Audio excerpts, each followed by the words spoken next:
Hey everyone, let's jump right into this explainer on the critical safety mechanisms that keep aircraft completely secure. Today, we're zeroing in on water-based fire protection systems, pulling our insights straight from the AMTE 241 engineering lesson. Look, when you're cruising at 30,000 feet, or even just sitting in a massive hangar surrounded by jet fuel, fire is literally the ultimate adversary. The level of engineering required to detect, suppress, and totally neutralize that threat is just incredible. So, we're going to unpack exactly how these defense architectures are built, how they perform under pressure, and why routine human diligence is the glue holding the entire operation together. To really get how these systems work, we're going to break this down into 6 key areas: water as an agent, the different types of water systems, critical application zones, essential safety protocols, maintenance and testing requirements, and finally, strict regulatory compliance. All right, starting things off with Section 1, Water as an Agent. We usually just think, well, water puts out fire, right?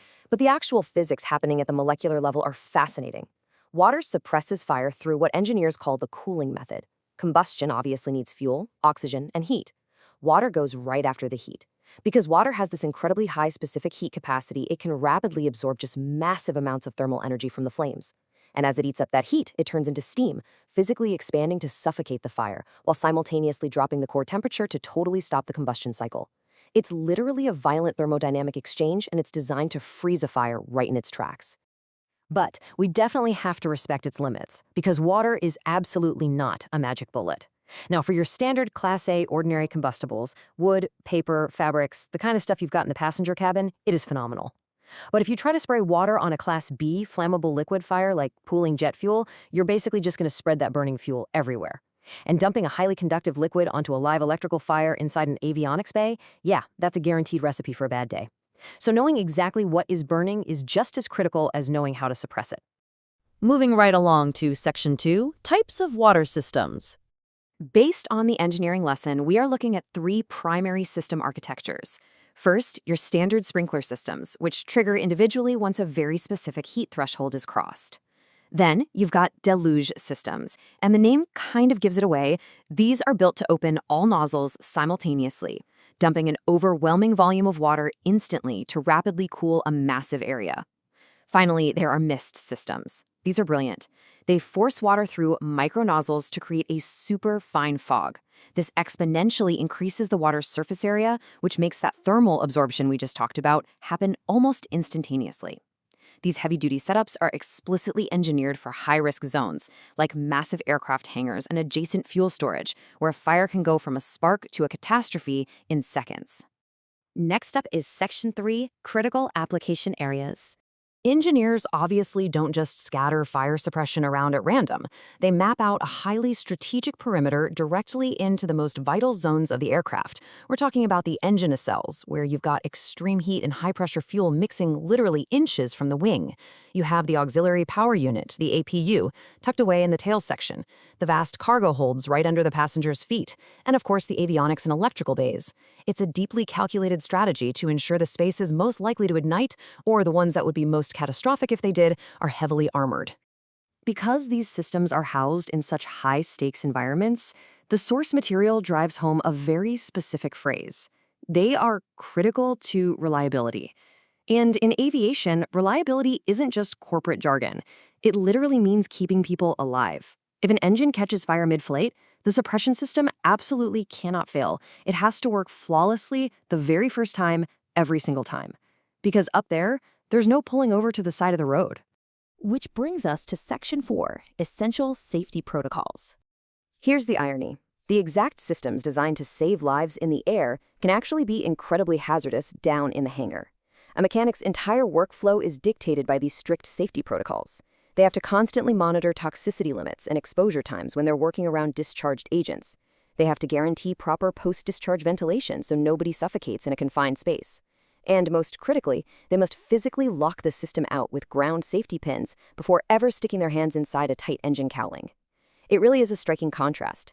You have a multi-million-dollar jet, and its safety on the ground often comes down to a technician remembering to slide in a simple metal pin. Add in high-visibility warning placards and strict step-by-step procedures, and you get a vital safety net for the maintenance crews themselves.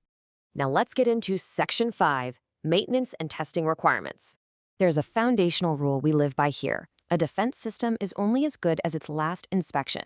Seriously, you could have the most advanced misting setup or a perfectly engineered nacelle system, but if a fitting has been slowly leaking pressure for 6 months, that entire system is just dead weight. It's almost funny in a dark kind of way. All that flawless engineering can be instantly defeated by a leaky bottle sitting forgotten in the back of a hangar. Disciplined, by-the-book checks are the only way to ensure real-world reliability. This is exactly why there's a highly choreographed sequence of mandatory checks. Step 1, mechanics verify bottle pressure to make sure the propellant is fully charged. But step 2 is where it gets interesting. Weight verification of the actual agent. Why do both? Well, a bottle can show perfect pressure on the gauge, but if the chemical agent itself leaked out without losing the propellant gas, you're going to come up empty when you need it most. Step 3 is squib continuity testing. A squib is the tiny explosive charge that punctures the seal to release the agent. Mechanics run a super delicate electrical check to ensure the wiring to that trigger is perfectly intact without, actually blowing the seal. And finally, step 4, a rigorous visual and mechanical leak inspection covering every single inch of the lines and fittings. Finally, we hit Section 6, strict regulatory compliance. None of these maintenance steps happen in a vacuum. We are operating under a totally unyielding web of international law. You've got the CAA enforcing PKR Part 3. In the US, the FAA drives FAR Parts 25.851 and 25.1195. Over in Europe, ESA enforces CS25. And at the foundation of all of this are the manufacturers writing the aircraft maintenance manuals. Every single safety pin inserted, every squib tested, and every bottle weighed is tied directly to this global regulatory framework, all designed to systematically engineer out human error. To wrap this explainer up, I really want to leave you with this thought. We've looked at the brilliant molecular thermodynamics of water cooling. We've seen the heavy-duty hardware built for massive hangars and tight engine compartments. We've even traced the strict global laws backing it all up. But at the end of the day, the technology is only brilliant if it actually triggers when the alarm sounds. Ultimately, human diligence during routine, quiet maintenance in a hangar on a random Tuesday night is the ultimate safety mechanism. Without that, it's all just theory. Thanks for hanging out with me for this deep dive into the anatomy of defense, and keep exploring the incredible systems that keep us safe out there.